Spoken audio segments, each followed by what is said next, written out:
Everyone could please rise. I pledge allegiance to the flag of the United States of America and to the republic for which it stands, one nation, under God, indivisible, with liberty and justice for all. Madam Clerk, could you please call the roll? Trustee Costa? Present. Trustee Caprio? Present. Trustee Rogers? Present. Trustee Sweet? Present. Trustee Natsky-Trorky? She won't be here tonight. Trustee Varian? Present. Mayor Yurkish? Present. Next would be approval of the amendments. Are there any amendments of the agenda? Okay.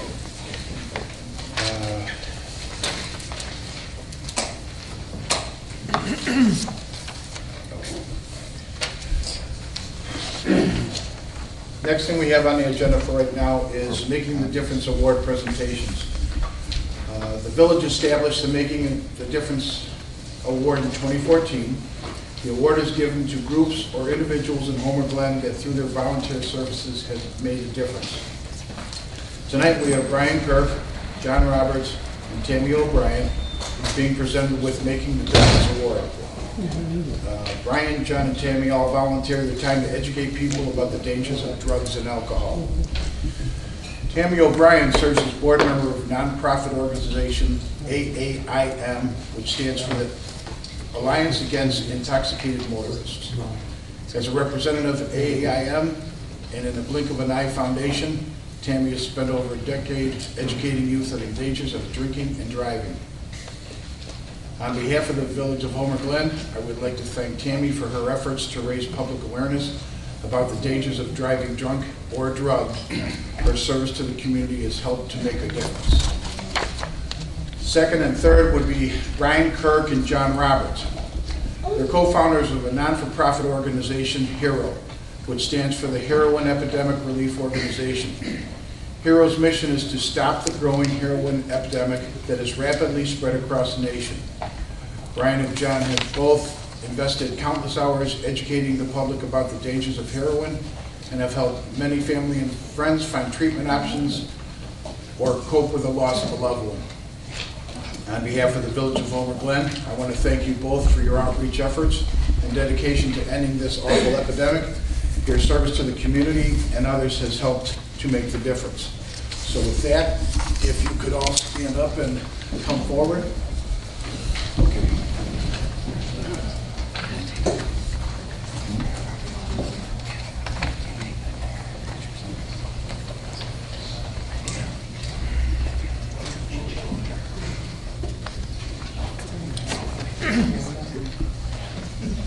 Brian Kirk, your award for making the difference, which is a huge thing.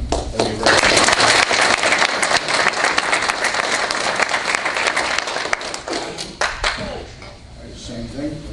We need more people like you to do this.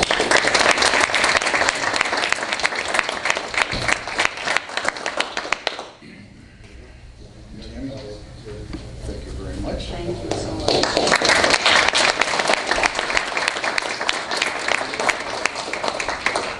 Thank you very much. Thank you. Thank you.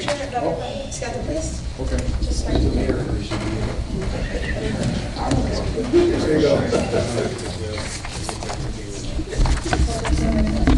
Sorry, I pulled this. My right, your left. Sorry. Okay. All right, ready? 1, 2. Oh, I gotta cut it up. 1, 2, 3. Thank you. Thank you. Thank you so much. Thank you.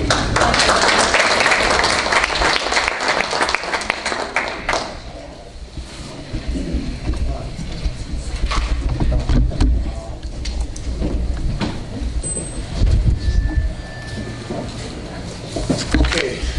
Next on the agenda is the approval of the minutes.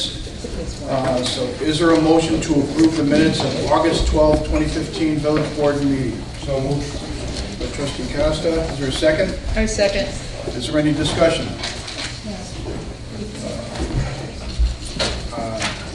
Madam Clerk, could you call the roll? Should we just do voice or? Yes. Okay. All in favor? Aye. Any opposed? Motion carries. G, schedule of accounts payable. Is there a motion to approve the accounts payable for the period of July 24th through August 27th, 2015? So moved. Is there a second? Second. Is there any discussion? All in favor? Aye. All opposed? Motion carries. Next would be reports and communications from the mayor and other officers. I'll go first and then turn it over to the trustees. This Saturday, we have the Chamber Expo at Hadley Middle School, address 15731 South Bell Road. It goes from 8 a.m. to 1 p.m. this Saturday. So it'd be nice if you have any questions, if you want to see what we have open in the village, come on out. I'll show you what everyone does. Second, neighborhood road repaving program update. The 2015 repaving program is nearing completion. All the streets selected for this year's program have been repaired and repaved. The striping for those repaved roads will be completed this week, along with a shoulder stone being added to Parker and 163rd Street. Other than that, I'm done. Trustee Barrington? I have nothing to report there. Thank you, Trustee. Trustee Costa? No report tonight, Mr. Mayor. Trustee Caprio? I have, thank you, Mayor. I do have a brief report for the Parade and Festival Committee. We have our next first post-scheduled meeting for next Tuesday, or we're in the process of scheduling it, to do our brief recap as the 2000 festival and how it went. We're working on potential sites for a new, potential plans for a new site and looking at the logistics of what that might, that undertaking might involve. Also, we do not have yet the final numbers in for the festival that we had here in 2015. I am confident that we will definitely cover all costs and probably be in the black as we have been for several years now. And we look forward to the 2016 Homer Community Festival. That is all for my report. Thank you, Trustee Caprio. Trustee Suisse? Thank you, Mayor. Reporting for the Environment Committee. Our next meeting is on September 1st, and I will have more to report at the next board meeting. But reporting for the Homer Harvest Day Committee. The Homer Harvest Days Committee is proud to announce an extraordinary lineup of performers, entertainers, and musicians for our annual Homer Harvest Days event, September 12 and 13, at the Trantina Farm. In addition to the extensive lineup of demonstrators, reenactors, arts, crafts, and food vendors, attendees will find plenty of new and exciting entertainment this year. The Budabi brothers have been wowing audiences for over 9 years all across America. Flying knives and torches along with quick wit will keep guests on the edge of their hay bales. The amazing Budabi brothers will perform shows on both Saturday and Sunday. The Frankfurt Brass Band is the largest performance we've had to grace the stage of Homer Harvest Days with approximately 30 members. They were originally formed in 1897 and made a comeback thanks to the Frankfurt Historical Society in 2005, and they've been tooting their horns ever since. The Frankfurt Brass Band will perform 2 sets on Saturday, September 12th, between noon and 3. We also knew this year we'll have Red Tail Ring will be Sunday's musical performer on the main stage with 2 shows between noon and 3. Whether their rendering is a traditional tune or one of their many original compositions, the duo infuses each song with musical imagination, harmonies, and instrumental artistry on fiddle, banjo, mandolin, jaw harp, and plain old foot stopping. This is just a small sample of the type of entertainment you will find at Harvest Days this year. The pony rides, kids, crafts, demonstrators, and unique arts and crafts vendors will be in attendance as they are each year, but the committee is very eager to let everyone know about the great lineup of entertainers. We are seeking volunteers for this event. Please contact the Township Office at 708-301-0632 or sign up online at www.homerharvestdays.com. We are also looking for an adult volunteer or volunteers to act as security on the grounds Saturday night from 11 to dawn. Please contact the Township Office. Thank you. That concludes my report. Thank you, Trustee Swayze. Trustee Rogers? I have nothing to report. Okay. We have to go back to one thing for the schedule of accounts payable. instead of doing a voice, we need to do a roll call. So, Madam Clerk, would you please do the roll call for the accounts payable? Sure. Trustee Costa? Aye. Trustee Caprio? Aye. Trustee Rogers? Aye. Trustee Suisse? Aye. Trustee Barry? Aye.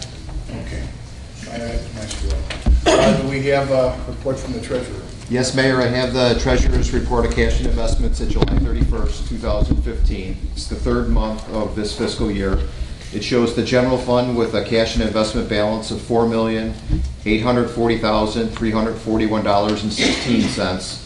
The special event fund had a balance of $111,809.42. The environmental fund had a balance of $36,074.55. The motor fuel tax fund, cash balance, $2,261,376.16. The land acquisition fund had a cash balance of $23,532.06.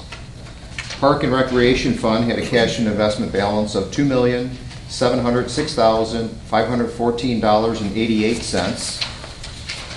And the debt service fund had a balance of $1,094,176.67.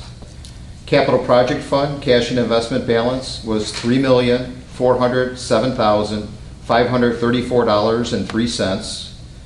The EAB tree replacement fund had a balance of $505,456.31. And the last fund, the CIP bond fund, had a cash and investment balance of $15,690,427.22 for a total cash and investment balance of $30,677,242.46. And that concludes my report. Thank you. Is there any questions? Okay. Village clerk, No report. village attorney, Nothing, Your Honor. public safety officials, village manager. Mayor, very quickly, the village was notified this week, and there have been some news articles about it, information on our website also, that one additional bat in the community was found and tested positive for rabies. So the Will County Animal Control just wants to remind everyone to steer clear of bats. If you see bats laying on the ground, dead bats, near your home, any bat that you might think is sick, to please call them at 815-462-5633. Also, just to mention, on our website is listed the next meeting of the Northern Will County Water Agency. It'll be held here in Homer Glen, and you can go to our village website for the exact date of that. And also, the mayor mentioned this weekend, this Saturday, the Homer Chamber of Commerce is having their Business Expo and Health Fair. The village sponsored the bags that will be distributed at the fair. This is an example of them. They're reusable, so you can use them at grocery stores and whatnot. It's a nice message inside of each of the bags from Mayor Yukich, encouraging people to shop and dine in Homer Glen. And finally, just want to wish Director Joe Baber happy birthday. His birthday is this Saturday, so you can all wish him a happy birthday. Thank you. Thank you very much, Chairman. All right, next is going to be public comment. We do try to hold it to 3 minutes. So if you could please try to oblige us. First one is Walt Kono. I just wanted, I'm on the workshop Okay. agenda. I just wanted to let you know I was here if you had any questions. Okay, thank you. Second would be Dennis Terry.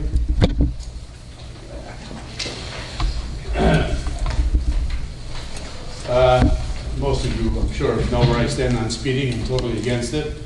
There have been a number of people come before the board complaining of speeding in their neighborhoods.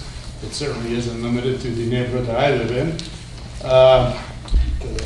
I believe it's item number 5 on the agenda, where you're going to post speed limit signs on over there by Crystal Lake Drive. And I believe the speed limit's going to be 20 miles per hour over there, which is excellent.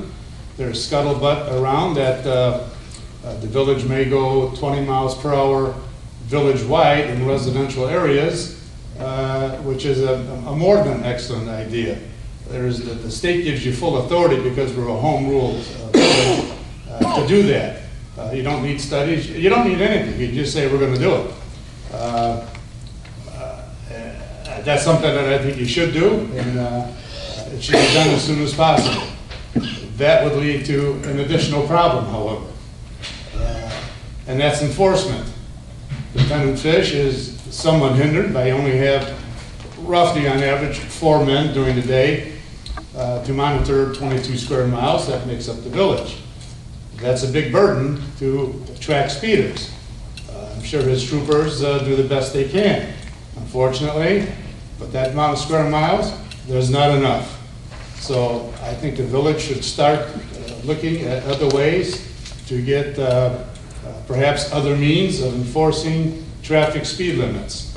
It can be nothing but a plus for this village. And that's my 2 cents worth. You've heard it all before, I'm sure.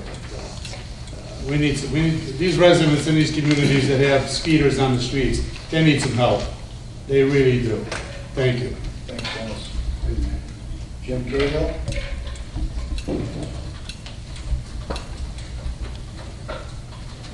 Jim Cahill, President of the Stonewood Villas Homeowners Association. I'm speaking on their behalf tonight. I don't know if you realize that 3/4 of the developers that had projects in Homer Glen prior to this recent recession are no longer doing projects here. It's a combination, they've gone elsewhere, bankrupt, and are out of business. It's been a tough time, and like many businesses, they've had their share of problems. Tonight you have an opportunity to help with our subdivision, and I'd like to make a couple of comments on that. These are partnerships between the village, the developer, and the residents. When a project goes under, like Amberfield did, it hurts everybody involved. The village had a major financial interest in that, as you all know. In our case, Tom Hahn, Stonebridge Development, has worked with us through this difficult time in spite of reduced business. He has continued to struggle through. In fact, this week he paved our streets in the villas area, put the top coat on the streets. As far as the homeowners, I'd like to read you a resolution that we passed. Be it resolved, the Stonebridge Village homeowners express continued confidence in Stonebridge Woods development and support the amendments to the existing plan unit development as described in case number 1510S, which is item 8 on your agenda, and the quotes. And I'm sure we also support items 6 and 7, which pertain to Stonebridge Woods. So we ask for your support in also approving those items. Thank you. Thank you, Jim. Next speaker will be John Coy.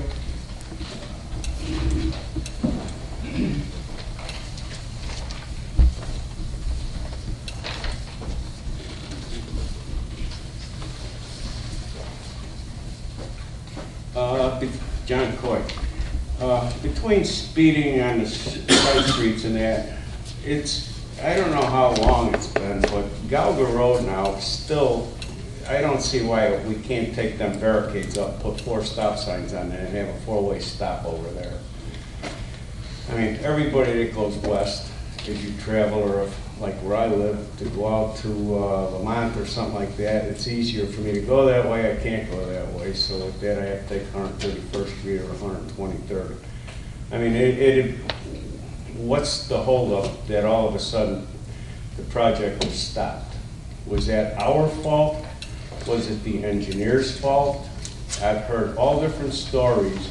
Then I hear that the trucking people, the terminal people, or contractor don't want to pay to open it up. Another guy says, no, it's the village. Another one says it's the township.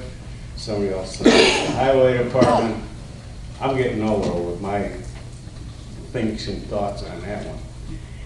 But I also heard that they don't want to open up because I got whoever the contractor, which the engineering company then would be referred to, did not purchase the property to put the lights in. That's why they stopped it where it is. But what's the progress? Nobody seems to be concerned, except for the citizens that live over there where everybody's trying to go through their subdivisions, speeding. Another thing, and when I came in, I don't remember, and my neighbors have asked me if they're going to spray in our subdivision this year for the speeding. this week wasn't too bad because the temperature's been so cold, but in a week ago when it was warm, and before that, they were atrocious out there. And most of you know where Yonkers Park is, and right down there is a wetland, which breeds mosquitoes, and we get the brunt of them a lot of times. So I'd like to find out when the mosquito sprayers are coming out, or when, or how many times they're gonna do it. Thank you. Now I can actually answer both those. The property on Gauger, that's Lockport. I'll call the mayor tomorrow and find out if there's anything he can do to open up that road. That's not our property, that's Lockport's property. Second, as for the mosquitoes, they did do a spraying last week. They do it between 12 and 4 or 5 o'clock in the morning. They do it when people are usually sleeping, so it doesn't bother them. They're not breathing the stuff in. I did hear them go by my house. They were supposed to do the whole subdivision. So as far as I'm taking it for granted, it's done. I just wrote a check for $17,000 for them, so they did the village, and they're gonna do it one more time over Labor Day weekend. I know in the past days, occasionally, there's only 50-some houses in my subdivision, so if that is one way in, one way out, for some reason, sometimes they go in Derby one, come out on the other side of me, and never hit us in the middle.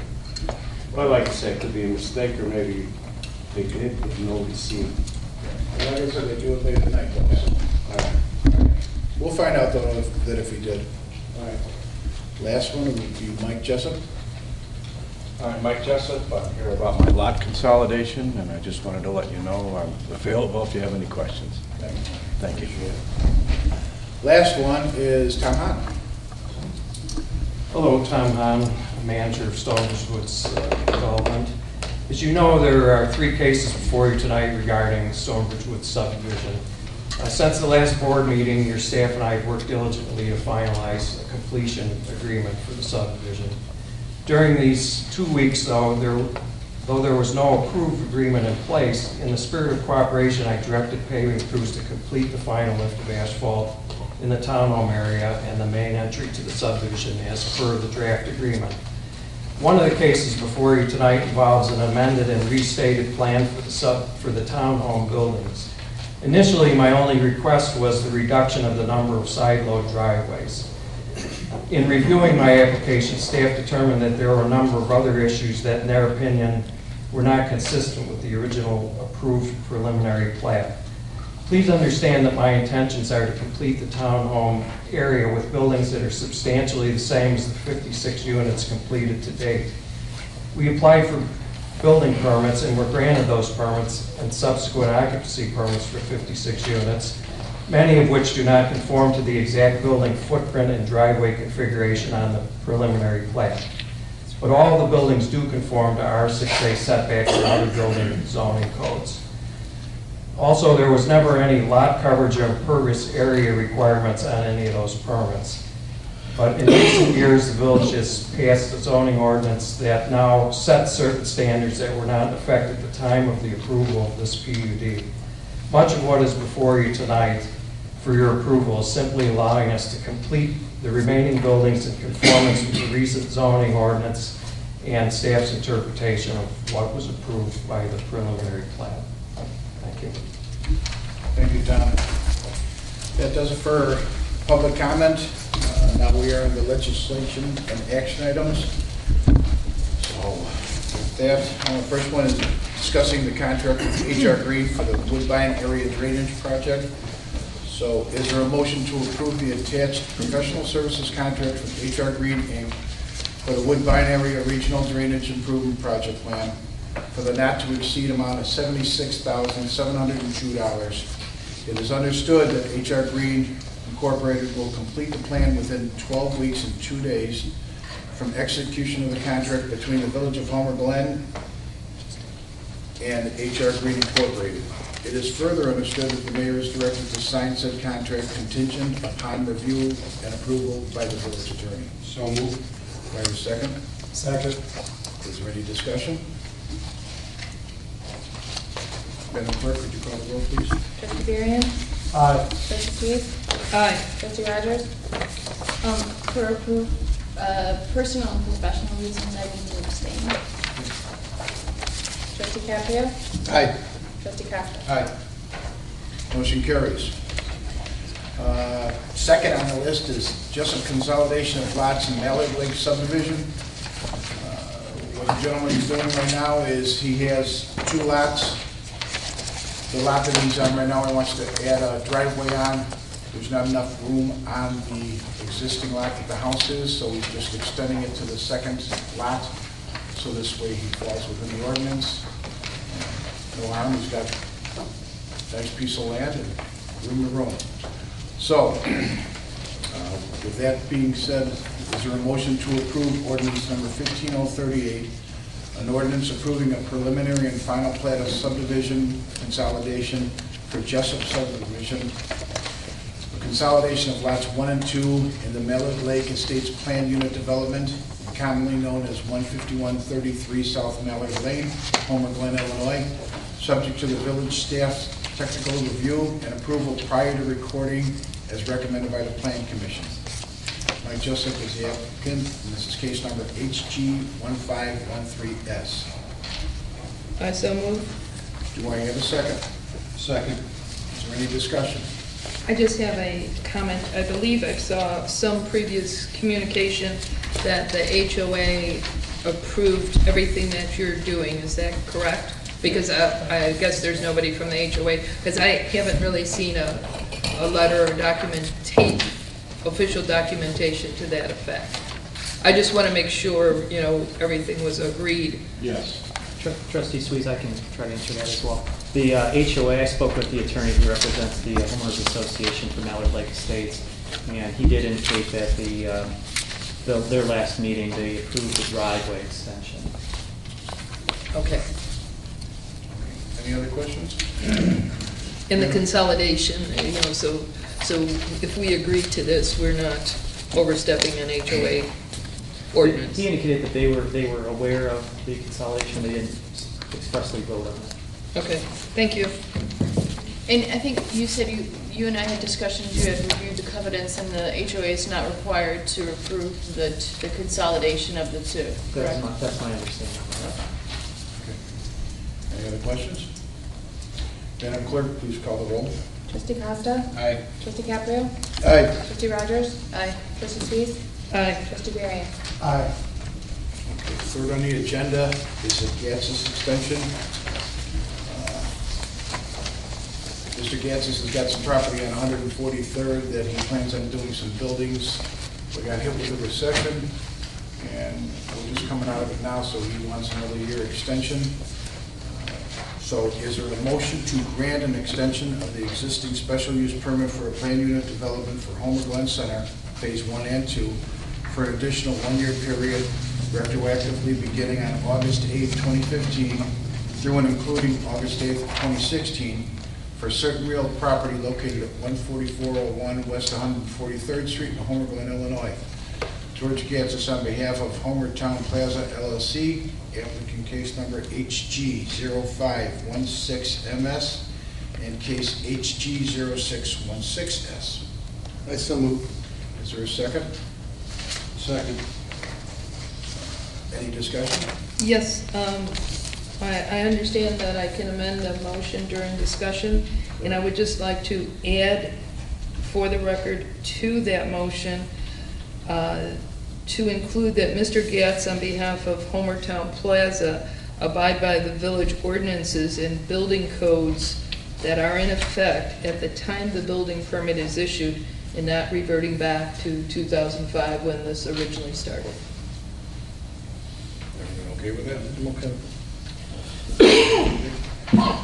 Okay, are there any other discussion? Madam Clerk, please call the roll. Trustee Varian? Aye. Trustee Sweet? Aye. Trustee Rogers? Aye. Trustee Caprio? Aye. Trustee Costa? Aye. Motion carries.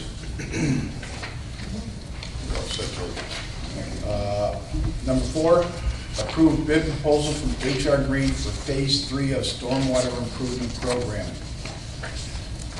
Is there a motion to recommend approval of the proposal from HR Green for construction engineering services related to the Phase 3 of the Homer Glen Works Stormwater Drainage Improvement Program?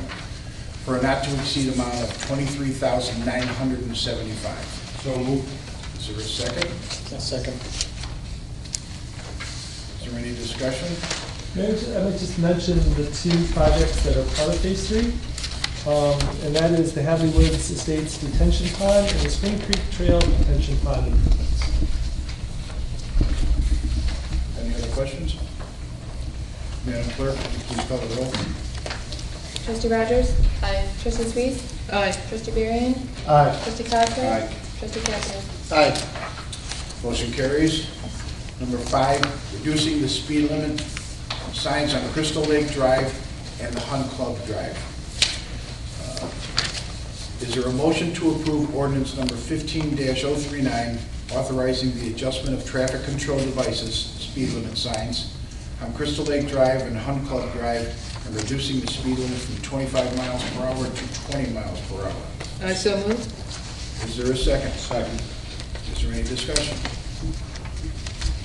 Madam Clerk, please call the roll. Trustee Sweet? Aye. Trustee Berrien? Aye. Trustee Costa? Aye. Trustee Caprio? Aye. Trustee Rogers? Aye.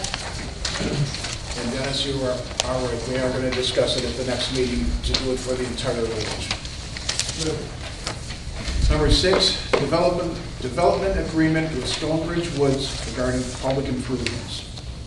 Is there a motion to approve and direct the mayor to sign a development and subdivision completion agreement between the Village of Homer Glen and Stonebridge Woods Development LLC regarding completion of the remaining public improvements in the Stonebridge Woods subdivision, contingent upon final review and approval by the village attorney?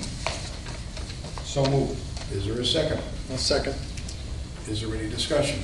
One question, Mayor, if I could, please. There's a very in-depth report, a lot of work that has to be done that Mr. Hahn and staff have gone through. I would just like to go on record saying and make sure that we're not going to come back in 3 or 4 months or 6 months or 8 months and add more to this that was missed and that Mr. Hahn is going to have to try to be held to. Are we quite confident that we captured everything in this agreement? Yes, it's a very comprehensive list. So, Okay. Any other discussion? Just that we'll oversee this project completely and make sure that these improvements and everything. Absolutely. Yes. That, and Mr. Hahn's he's going to take care of it. Okay. Madam Clerk, would you please call the roll? Trustee Costa? Aye. Trustee Berrien? Aye. Trustee Caprio? Aye. Trustee Sweet? Aye. Trustee Rogers? Aye. Motion carries. Number 8, amending the PUD plan for the townhome portion of Stonebridge Woods Development. Seven. Seven. Oh, sorry. Number 7, rezoning a single-family residential district to a multifamily residential district, Stonebridge Woods Development.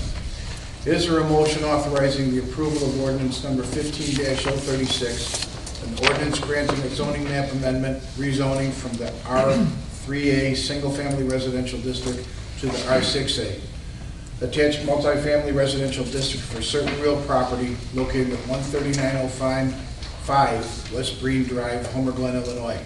Stonebridge Woods Development LLC, case number 1428-M, as recommended by the Plan Commission. It is understood that this rezoning is dependent on a successful approval of the Village Board of a development agreement between the Village and Stonebridge Woods Development LLC regarding the completion of remaining public improvements in the Stonebridge subdivision. So moved. Is there a second? Second. Is there any discussion? This is, I just want to, this is a 3-unit villa, instead of, it's a 3, okay, thank you. Any other questions? Madam Clerk, please call the roll. Trustee Rogers? Aye. Trustee Sweet? Aye. Trustee Berrien? Aye. Trustee Costa? Aye. Trustee Caprio? Aye. Thank you. Motion carries. Number 8, amending the PUD plan for the townhome portion of Stonebridge Woods Development. Is there a motion to approve ordinance number 15-037, an ordinance approving an amendment to the special use permit to grant a change to the Stonebridge Woods PUD to amend the conditions of ordinance number 04008 and approving the amended and restated PUD plan for the townhome portion of the subdivision. to modify the approved building footprints and driveway locations, including an exception to the R6A district allowable maximum impervious surface coverage for certain real property generally located on the east side of Stonebridge Drive, south of West Frontage Road in Homer Glen, Illinois. Case number HG1510S, as recommended by the Plan Commission. It is understood that this rezoning is dependent on the successful approval by the Village Board of the development agreement between the Village and Stonebridge Woods Development, LLC, regarding the completion of the remaining public improvements in the Stonebridge Woods subdivision. So moved. Is there a second? Second. Is there discussion? I just have a quick question. Does the developer feel that he is really going to need the maximum, that's a 10% increase up to 55%? Or is that just a little bit of a buffer in there in case? It's a bit of a buffer, but we do have some lots that already are at 50%. So we're not really asking for anything different than what we've been doing. Is there any other discussion? Oh, I just wanted to make a comment. I appreciate the president of the Stonebridge Association when you include letters or saying that you are approving, or, you know, this helps us too. So I appreciate your being there. Thanks, Jim. Anything else? Madam Clerk, please call the roll. Trustee Barron. Aye. Trustee Sweet. Aye. Trustee Costa. Aye. Trustee Cabrio. Aye. Trustee Rogers. Aye. Motion carries.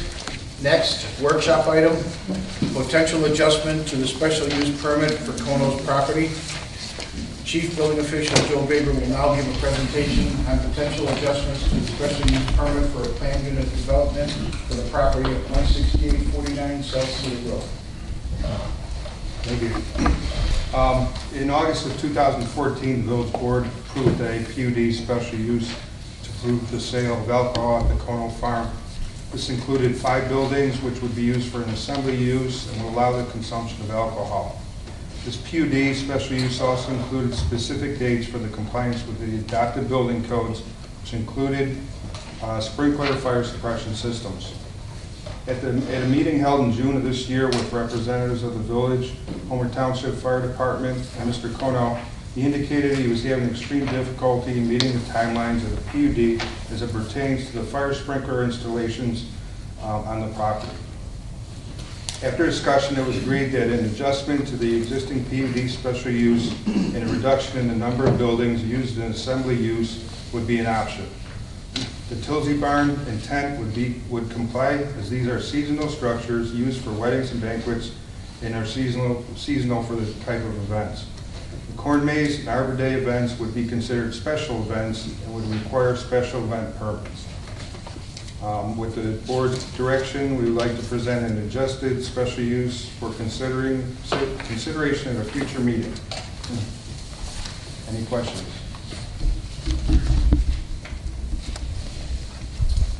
The way what Joe just got done saying is, right now, trying to get water to the building is probably $500,000 to $750,000 away from going into his building. Then on top of it, he would have to put the sprinkler system in. Out of the 5 buildings, 4 of them are steel pole barn. 1 is a barn. The barn has 3 doors on it that can open up as wide as a 2-car garage. And it's not really used for entertaining it. There's a bar in there, they get a drink, there's a large tent next to it, and that's where the people stays, in the tent next to it. So rather than putting him through the misery of spending probably well over $1 million, and he's not going to be cooking food there, chance of anything burning down is probably $1 million to 1, and the only building that can really burn isn't going to be used. And so Kono did comply with the fire alarm and smoke detector portion of the agreement. That's all been completed. And we will be doing regular inspections out there with the fire protection district. So with that being said, could I have a consensus of the board for this to be brought back at the next meeting so we can vote on it? Is someone from the fire department here? No, not right now, but we will have someone here for the next meeting. And those buildings, and none of those buildings are heated, correct? Because there's No. no heat in there either. The buildings that would be included, the barn, is a seasonal type heat system in there, I believe, Walt? Yes. In just the red barn. Yeah. And once again, these are adopted building codes through the village. Just, you know, I know the fire department is more on the fire suppression sprinkler portion of it, but they're adopted building codes that the village has. So it's not just the fire department enforcing the fire sprinkler, it's our ordinance as well. As long as the professionals and the authorities who approve those type of things approve of it, I have no problem if they can come to the next meeting and we can discuss it further. Okay. Mr. Sweet? Yep. Mr. Rogers? Yeah, I would like to talk to the fire department too, and also at the next meeting have a I visited the site, but I have, so the rest of the people can see the layouts, the buildings on a plat maybe, and nothing formal, just draw it out so they can see where the wooden barn is in, conjunction to the outdoor. The other media included that, so we'll include that same information. Okay. Okay. All right, so yes, if you could please bring it before us for the next meeting so we can get this done. Thank you. Thank you. Mr. Mayor, I have one question, if you're okay, if I can address it. As you know, my name is George Gassis, owner of the Homer Glen site. I've been a resident here for years, since 1969. The question I had on the issue that was raised on abiding by the ordinances once the building permit is issued. In 2009, there was a building permit issued. I had paid the $24,000 for the building permit. Is that going to apply, once I start construction now, or is that going to be, because you mentioned that once the building permit is issued, I would have to abide by any ordinances that exist at the time it's issued, but it's already been issued back in 2009. I just want to clarify that, so. Mr. Baker, is that still being I extended? have to check, I don't believe that building permit was ever completed and issued. It was in for review, but I do not believe it was ever issued. Well, it had to be because I paid for it. Well, just because the application fee was paid does not mean the permit was issued. I'm good with that part of it, with the start of construction, to abide by any ordinance that exists at the time of construction. I don't mind that, but the building permit was paid for and issued in 2009. It's just been extended all these years, and we kept going. So I would assume it's still valid. I can't lose that $24,000. Maybe you could check with staff. George, we'll They know. work with staff and make sure everything's. Okay. All right, that's the only question I have. Thank you. Okay. Village Manager Davis was directed by the village board at our last meeting to create a list of items that will need to be done at the future Village Hall Park property in order to open up property for passive recreation. He has asked for our feedback on the items highlighted in yellow on the draft spreadsheet. And Ken, can you please give us a summary of the draft spreadsheet and then highlight the items that you were seeking feedback from? Thank you, Mayor. Real quick, it's changed over time, so even I have to look to double check. 49 items on it. I just want to thank all the staff members that have helped me over the past couple weeks put all this together. And the spreadsheet is very self-explanatory, so I won't go through each item. Just say that the items on the spreadsheet change basically daily, which is why you have another updated one in front of you tonight. Everything that's red has already actually been done. Smaller things that needed to be done, whether the park was opened or not, so those we got right to those. And the items that I highlighted in yellow were definite items that I definitely needed your feedback on. Obviously, if you have comments, suggestions, concerns about any of the other items, we can discuss those too. The big, if you total up all of the items on the spreadsheet, and we were to move forward with all the items as the spreadsheet so designates, the cost is roughly about $15,000, which is a very reasonable sum to get the park open for passive recreation. The big cost items that are not included in that, we're still investigating, and that is the installation of temporary fencing to protect the north side of the building so that there's no access. And also, if it's the board's wishes to completely secure the property, in other words, make sure that there's a fence all the way around it, there's a line of bushes, about 260 feet, that run between the garbage enclosure and the entrance to the property that would also need some temporary fencing. So that's also is an item on here. Additionally, at some point through the process, I think someone had mentioned maybe a desire to have a security camera at the entrance. So that is on here just to seek your feedback if that's something you want us to pursue. Other than that, cost-wise, I think the other item is we have to still work with a contractor to fill all of the holes that are on the property.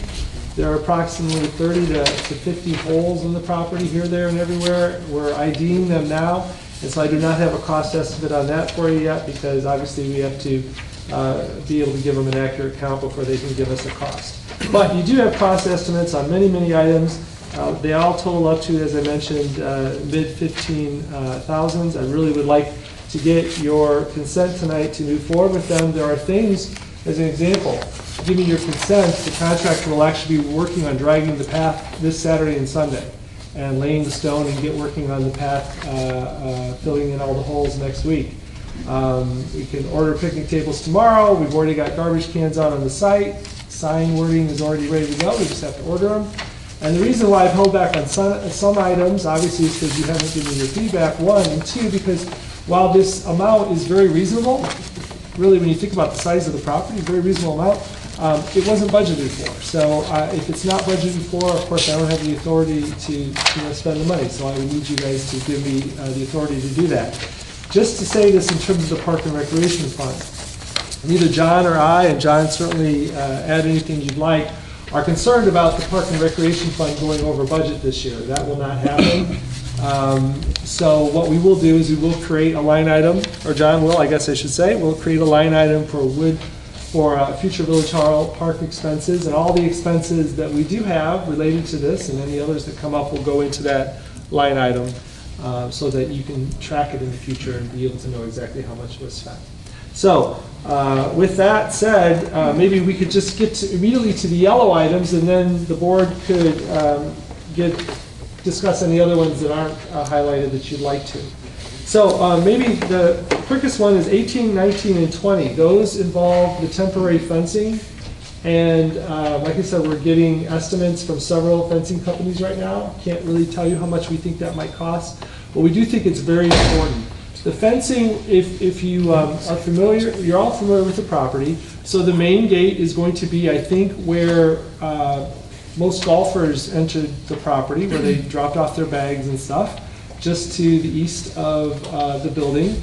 Of course, that's also where it goes down to the basement. So that's where the fence starts, because we, of course, don't want anyone using the ramp that goes down to the basement for anything. Running into the door at the end. So that's where the fence starts, and it basically wraps around the asphalt sidewalk all the way to the western property. It's approximately, I think, 370, 400 feet.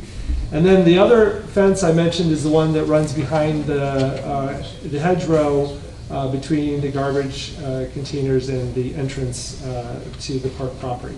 So if you're comfortable, if you think that that's a good thing to do, we'd like to get the estimates from that. We'll communicate it back out to the board. We can take a little poll of the board at that time.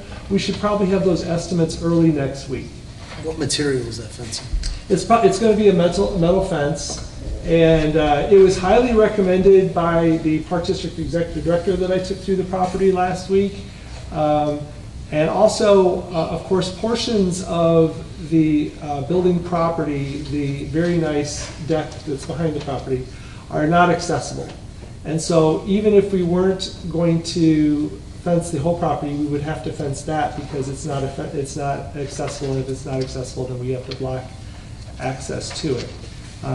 So Anyway, the fencing is probably will probably be the single biggest ticket item beyond what you've already seen, so I'd really like to get your feedback.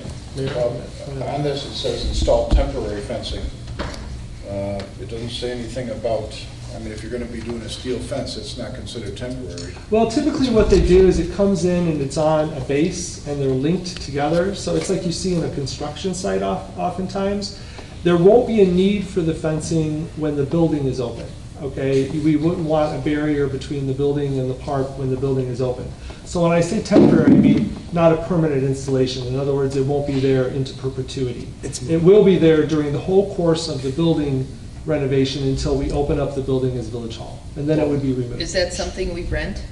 Well, we're getting prices for both rental and purchasing in case the purchasing is cheaper than the rental.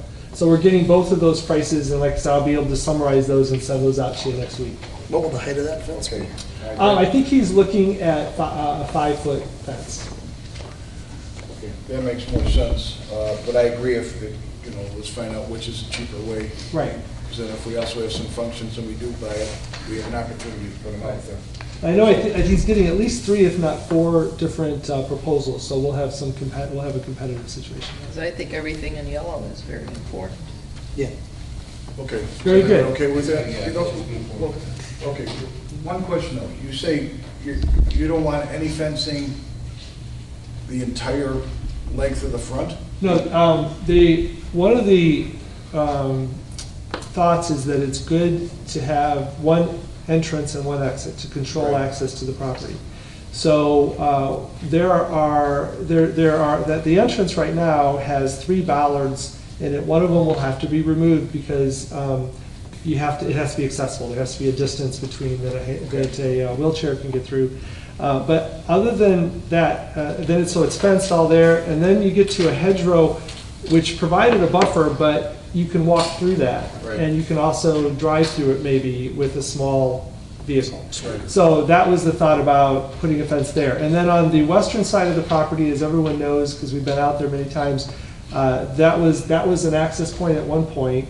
So we'll need to put in, secure that with a gate so that there's access for the contractors and whatnot, but not for the general public during the construction of the building. Right. And then it would be reopened after the building was finished. Okay, so once the building was finished, so basically you're going to put permanent fencing on a couple of the areas because why would pretty much all the fencing might be temporary. You might decide, what we're doing is we're just planning, we're assuming that all of the fencing that we're putting in is probably going to be temporary. The reason it's needed now is because there's not someone there on a daily basis. But when we move into Village Hall, we'll be there on a daily basis, and a lot of the fencing that we put up probably will not be needed. One of the things that Jim is doing is the fence that runs along the hedgerow. I think he's spending a little bit more time, Jim Wilkowski, spending a little bit more time with the fence contractors about that and seeing what it would take to make that more permanent. The trouble is that the row of bushes is a very nice row of bushes. It's the nicest row of bushes on the property. And unfortunately, they have grown pretty large, and installing a permanent fence there will probably significantly damage that hedgerow. And so I think we're just trying to look for a temporary solution as opposed to installing a permanent fence there, because if we install the permanent fence there, that hedgerow may have to come out, and I don't think we want to do that. Push the fence back a little bit. Yeah, because the path is right at there's not enough room. It's like right there. just so we can pass this, you just got done saying too that you can walk through it and you could drive through it because that's where you're going to have the problem. So eventually you're going to have to put a permanent fence up. So Right. I just don't want to be renting stuff to send back to pay to have someone come put it in because We won't half do the that. cost. Yeah, we won't do that. We'll I think Jim is asking them if we have the capability, given the limited space we have, to install a fence there. It might be a permanent fence there. The temporary fence can be on, I don't know what you call it, but they have a temporary base. They're not driven into the ground. And so you can shift those a little bit. But if we have to install posts, there's not very much room between the hedgerow and the path. And then the northern edge of the path there immediately starts going up into the golf course, so you can't extend the path over to the north. So we're looking at all that, Mayor. We will definitely make sure that we're not spending a lot of money only to take something down and put it back up again. Yeah, We're because the definitely- temporary ones are very movable too. Right. Okay. Right. All right, 23 and 24. So I think the village will eventually, staff has been referring to the property for quite some time as the future Village Hall Park.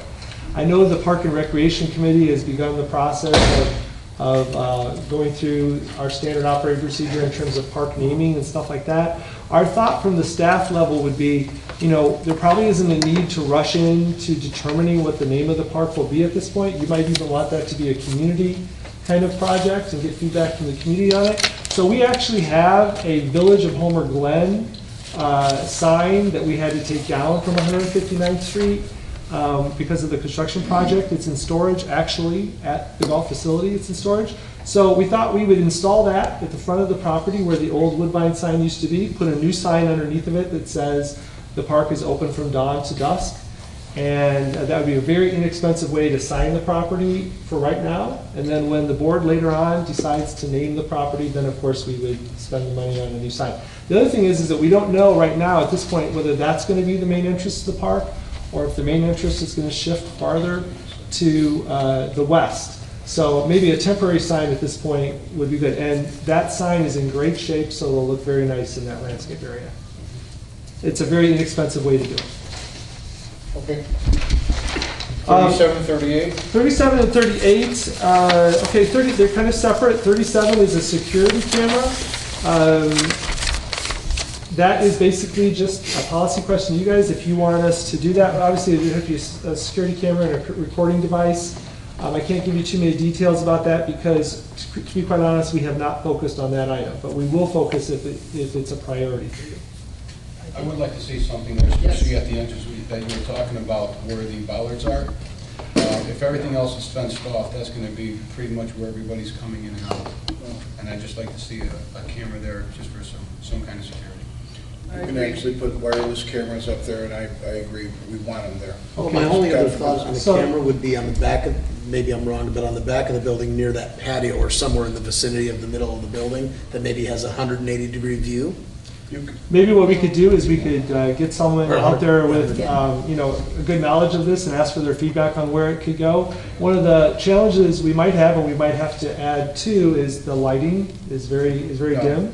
No, so you don't have to worry about that either because they have night cameras, absolutely no light, it'll show whatever it is. My reason for that though also is just vandalism on the back of the future. Well, that's what I'm saying, but you need to also do it down the fence line because you still have the residents on both sides. Well, not so much on the west side, but definitely on the east side. But it wouldn't be a bad idea to even stick a camera down towards where the houses are on the west side. Well, we'll do some good research on that and even look at maybe multiple camera options and get that back to you. Okay, that's going to take a little bit longer than early next week, but we'll get back to you on that one. Okay. And then number 38 is something actually that the village staff strongly suggests. We have two small shelters on the property. One of them is in significant disrepair. In other words, we would actually have to put some money into fixing it up. When I took the executive director from Park District 3, they really focused on those two shelters. They're very small. They're very close to water, both of them. One of them is 18 feet away from the water edge. The other is 20.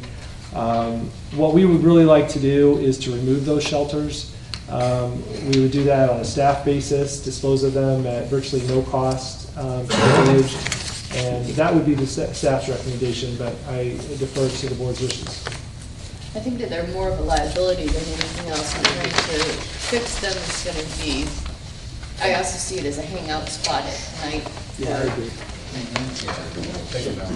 Yeah, so Okay, very good. Consensus, take them down. We can make good use of the stoned area that one of the shelters is in because we will probably locate a portage on there. It's an easily accessed place from the path so at least we'll make good use of the stone area that used to be underneath of it. So all right, very good. And then number 41 is probably the most important. It's good to reference the map that Director Salamovich helped us with, which I appreciate. So when you walk in the main entrance to the park area and start your walk, you could walk back this very nice stone path and you get to the end of it, and then you start heading back.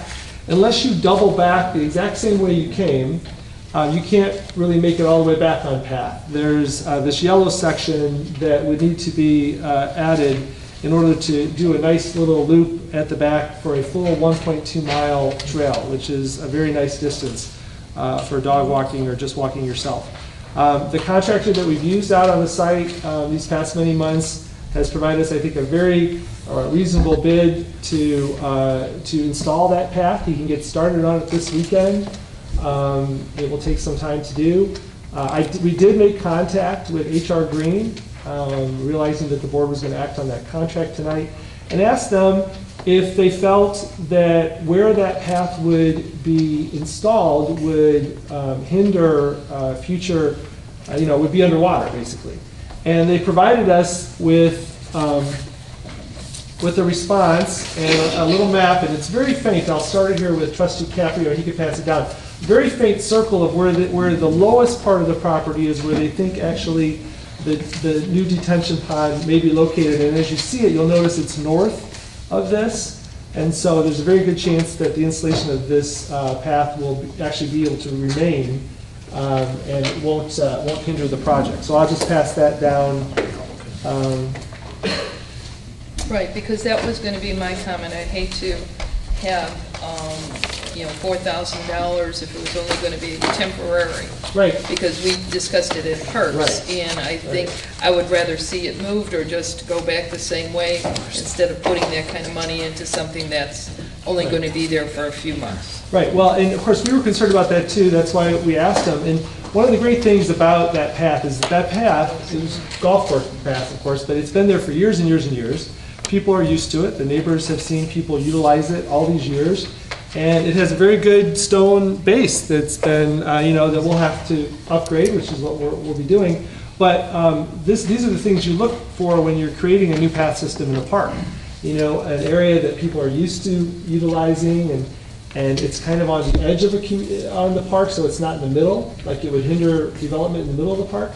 So I think this would probably be a very good investment of our funds, and we could do it very quickly with a contractor that's really proven themselves and over these past many months. So this is something that Pam and I looked at probably 2 months ago, and it really makes a lot of sense to just spend the money to tie that in, to just create so much more of a flow in the park rather than going in a park when you come to a dead end and then turning back around and going in the way you came. It just kind of creates a nice flow.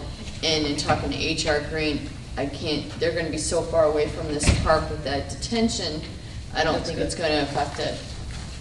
the amount that was quoted is a not to exceed amount, and he says if he's able to get it done cheaper, he will do it cheaper. Can I ask, with the extension of this path? Yes. Are we going to allow any bicycles or anything on this existing path initially for this passive recreation? It's going to be too small. Well, I agree, and that's why I'm saying when people may be walking this path, when they get to this crossroad, if you have skateboards or bicycles or anything interfering. And it's stone, though. Yes, the path is stone, yeah. The path is. You're going to have to be a pretty tough This whole bike path isn't. But the new one Just the new is. extension, that's correct. Well, after you get past the building, basically, it's pretty much all stone. Oh, it It turns is. into like that It's fine been- crushed stone. It's only asphalt around the building. Okay, all right, okay. Trustee Costa has a question. I think we have to remember here is this is what we're going to do to open a park this year. Right. And as the Parks Committee works on the park plan, and we know what's going to happen with stormwater detention or any problems there, it's a very good possibility they may come up with a 10 or 12-foot wide asphalt path so that bicyclists, non-foot strollers, and of course our ADA accessibility for the community. So right now, we're just trying to make something that's usable so people don't have to walk through temporary. It's temporary, but it could act as a base for the future. But this is just to get the park open. That's fine, I concur. Absolutely. Is the 3,900 that's estimated for this portion, that's included in the 15,000 that we've talked about earlier? It is. Okay. It's obviously one of the largest items. Okay. Do we know how wide the path is for the It- bulk of this stretch? It varies. It varies. There's, it's about 4 feet wide, 4 to 5 feet wide. It varies though. Okay. There's portions where that it opens up and it's quite wide. As I look in what would be, I guess, maybe the southeast corner around that pond, where the path seems to wind around that and then Right. stop about 3/4 of the way around the pond. Am I seeing that right? Oh, I know. That's not actually a path. Okay. Yeah, you're looking. That's not actually. Skate walk around the pond or something? There's that on the bottom here. The path goes by it. It goes to the north of it here and heads north. So this isn't actually part of it. Gotcha. Yep. Your paper's there, Ken. Thank you. Okay, so then the other feedback required is we've really gone after it. We've done a lot of stuff. There's already garbage cans on the site. You know, we've really tried as hard as we can, but there are things that will take some time over the next several weeks. I'm not sure if the board tonight is expecting me to tell you a date that I think it could be open. I will tell you that what I really like to do is diligently work over the next 2 weeks to get as much done as we can, report back to you at your next meeting, and then maybe establishing an opening date at that meeting, which is September the 9th. And we'll have a better fix on what yet has to come, but we're working on it every single day, and we won't let anything get in our way. We'll move forward with abandon. So. I'd like to see it move forward on this. And it's pretty difficult right now with 49 items to give us a date when we can open the park. But hopefully by our next meeting we can have that, and hopefully we're going to work on items that definitely have to be done to open it. Right. If there's some items that could be done in a day or two in the back corner, then we can possibly put a sign up, park temporarily closed today due to minor construction, so I'd like to get it open soon. Right, the number one thing we'll be focusing on is removal of hazards, okay? And the path. Those are the number one things. Because the signage and stuff like that, those are easy things to get done. Finally, what I just would say is I really meant it when I said earlier, it's really a team effort. You'll notice on the spreadsheet, and I know you all know how everybody wears many hats here at the village. You'll notice like half the staff's names are listed on here because when you have such a small staff, you have to divide up the spoils, and so everybody has a little piece of this. They're doing, you know, one staff member might be working on signage, another staff member's working on, with the contractor on the path, another staff member's working on cleaning up the property. So I really want to appreciate and just give credit to the staff how much they've done these past 2 weeks and all the good work they're going to be doing over the next couple weeks. So thank you for your feedback. I assume that the feedback, what comes with that is the authority to go ahead and move forward with the expenses that are outlined on the spreadsheet. Yep. Okay, Yep. very good. Thank you, Mayor and Board. Appreciate it.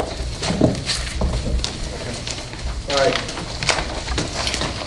So with that, is there any old business? Is there any new business? Is there a motion to adjourn? So move. Second. Second. All in favor? Aye. Okay, motion carries. Meeting is adjourned.